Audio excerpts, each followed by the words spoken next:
Hello guys, आप सभी लोगों का स्वागत है। तुम लोगों ने तो कमाल ही कर दिया। मैंने तो बहुत दिन से देखा ही नहीं था, मुझे नहीं पता था कि इतने सारे मेंबर्स हो गए। वैसे जिन लोगों ने मेंबरशिप लिया है, आप सभी लोगों का बहुत बहुत शुक्रिया। ऐसे ही सपोर्ट करते रहिए, तभी तो डेली वीडियो बनाने मजा आता है।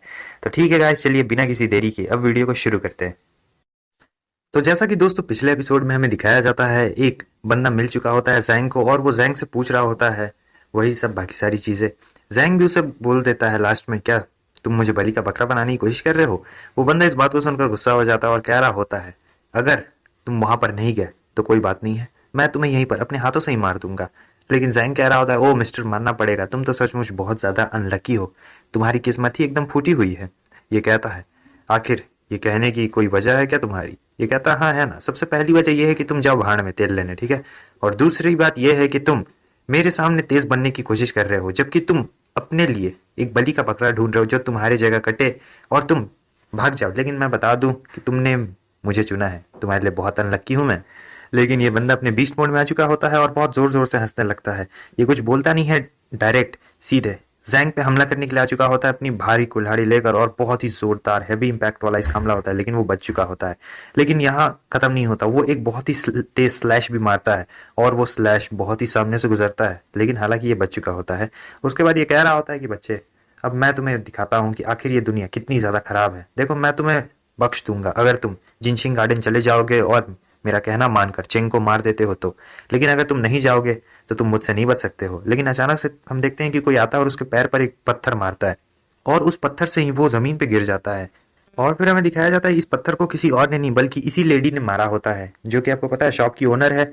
ये कह रहा होता है, लेडी आपका बहुत बहुत शुक्रिया मेरी मदद करने के लिए, लेकिन अभी मेरा कुछ काम बाकी है। वो जाता है और उसे लगातार पंचेस की बरसात कर डालता है, लेकिन इसे कुछ फर्क नहीं पड़ता पंचेस से। ये कह रहा होता है, मेरी खुजली मिटाने के लिए तुम्हारा बहुत बहुत शुक्रिया। और फिर उसके बाद ये करने जा रहा होता है अपने सबसे ताकतवर हमले। लेकिन वो लेडी कहती है, जरा संभल के रहना। तब ये कहता है, मैं आपका ये बैनर बोरो कर रहा हूँ। और इसे महसूस हो रहा था कि ये बैनर कोई नॉर्मल बैनर बिल्कुल भी नहीं है। ये उसी कपड़े से हमला करता है और इसका जो हथियार होता है उसके टुकड़े हो चुके होते हैं। और सिर्फ इसके हथियार के ही टुकड़े नहीं होते हैं, इसके भी शरीर के टुकड़े टुकड़े हो चुके होते हैं। फिर हमारा सैंग सोच रहा होता है कि जैसा कि मैंने सस्पेक्ट किया था, ये बैनर नॉर्मल बैनर बिल्कुल भी नहीं है। इसके चारों तरफ स्वॉर्ड क्यूआई लगी हुई है। मानना पड़ेगा, सचमुच कमाल का है। वो उस कपड़े को हवा में उड़ाता है और कह रहा होता है, ये तो काफी अजीब है, क्या ये एक इमॉर्टल को भी मार सकता है। वो लेडी कहती है, अगर इसके बारे में ध्यान से सोचा जाए तो एक ना एक दिन ऐसा जरूर आएगा जिस दिन शायद हो सके तो ये सब भी होने वाला है। जैंग माफी मांग रहा होता है, वो इसलिए क्योंकि बिना पूछे इसने इसका इस्तेमाल किया था। वो कहती है कि ठीक है कोई बात नहीं, इस बार तुमने कर लिया, मैं तुम्हें माफ करती हूँ, लेकिन अब यहाँ पर आसपास भी मत दिखना। वो जाने लगती है और इधर ये सोच रहा होता है, जितना मैंने सोचा था ये उतनी भी ज्यादा सिंपल नहीं है। फिर अगले सीन में हमें दिखाया जाता है कि ये वहां पर पहुंच चुका होता है और जैसे वहां पर पहुंचता है वहां पर आ चुके होते हैं इसके टीचर, जो कि काफी खतरनाक होते हैं।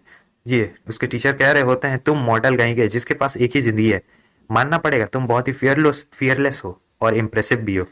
जैंग कह रहा होता है कि मैंने ग्रेट बैंडिट्स में से एक को मार दिया है, क्या आप यहाँ पर उसका बदला लेने के लिए आए हैं, आप उसे भूल नहीं सकते हैं।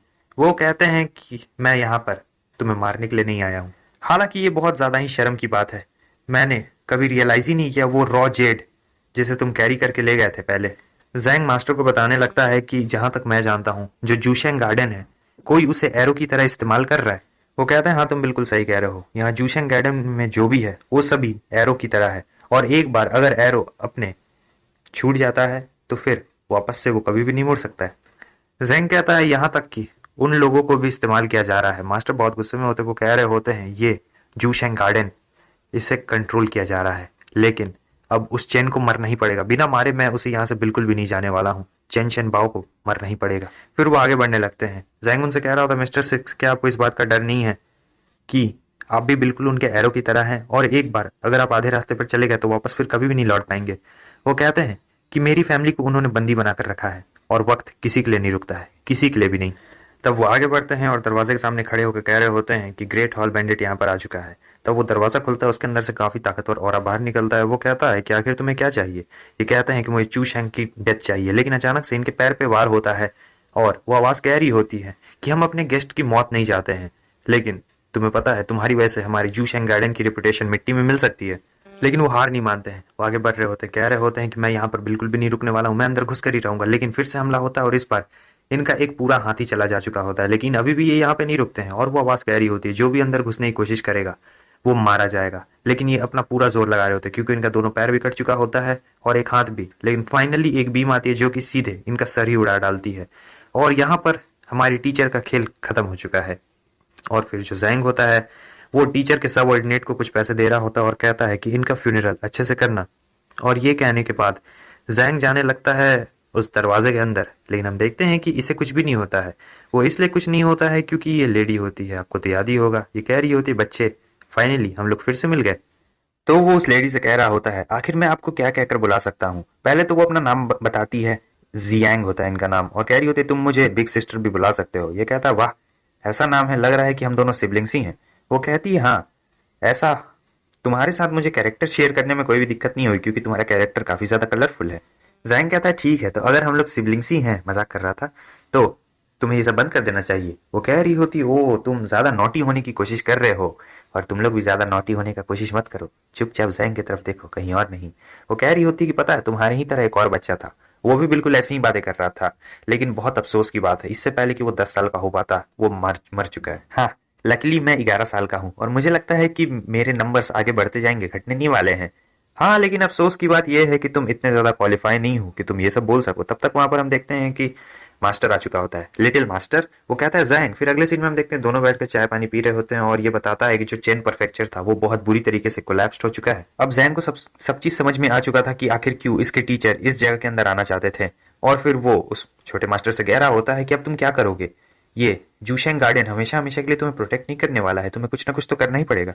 मेरे पास जितनी भी वैल्यूएबल चीजें थी मैंने उन्हें सारी वैल्यूएबल चीजें दे दी है और अब मेरे पास ज्यादा दिन बचा नहीं हुआ है, मेरे पास सिर्फ एक दिन और एक रात बचा हुआ है। जैंग मुझे बदला चाहिए, मुझे बदला लेना है। जैंग उससे पूछता है क्या तुम्हें ये पता है कि आखिर इन सभी चीजों के पीछे किसका हाथ है। वो बताता है कि नहीं मुझे नहीं पता है और मेरे डैड अपना मुंह भी नहीं खोल रहे हैं। जैंग कहता है ओ तुम्हारे डैड अपना मुंह इसलिए नहीं खोल रहे हैं क्योंकि लगता है तुम्हारे दुश्मन बहुत ज्यादा ताकतवर है और तुम्हारे डैड तुम्हें किसी ना किसी हाल में बचाना चाहते हैं। यंग मास्टर बताता है कि जो चैन परफेक्चर है वो जानता है कि ये मिथिकल एंसेस्टर गेटवे में जाता था प्रैक्टिस करने के लिए उस दिन से, और फिर वो लोग भी उसकी जगह को जान गए हैं। अगर मुझे वहां जाने का वापस से मौका मिला तो मैं प्रैक्टिस करूंगा और पहले से भी बहुत ज्यादा पावरफुल बन जाऊंगा। वो जैंग के सामने ऑफर रखता है कि अगर वो उसका कंपेनियन बनेगा तो वो उसे बहुत सारा बेनिफिट देगा, लेकिन जैंग मना कर देता है। वो कह रहा होता है ठीक है इस बार भी तुमने मेरे ऑफर को ठुकरा दिया, बाद में अफसोस मत करना। जैंग कहता है रुको, मेरे पास भी तुम्हारे लिए एक चीज है, मैं तुम्हारा कंपेनियन तो नहीं बन सकता हूँ लेकिन बदला लेने के लिए मैं तुम्हारी मदद कर सकता हूँ, मैं एक स्ट्रिंग को खींच सकता हूँ। अगले सीन में हमें दिखाया जाता है वो लोग आ चुके होते हैं स्कूल के पास, लेकिन जैसे वो लोग घुसते हैं हमें दिखाया जाता है मिस्टर चेन को जो कह रहे होते हैं वो देखो तो कौन आया है, और यहाँ पर उसने मोटू को बांध भी दिया होता है और मोटू की हालत खराब कर दी होती है। वो चेन कह रहा होता है मैंने सोचा था कि यहाँ पर कोई पावरफुल वॉरियर आएगा लेकिन मुझे क्या पता था कि यहाँ पर एक धोखेबाज होने वाला है। तो ठीक है दोस्तों, आगे चलकर कहानी और भी ज्यादा इंटरेस्टिंग होने वाली है, तो कुर्सियों की पेटी बांध लीजिए क्योंकि बहुत ज्यादा मजा आने वाला है। तो ठीक है फिर मिलते हैं आप सभी से नेक्स्ट एपिसोड में, तब तक के लिए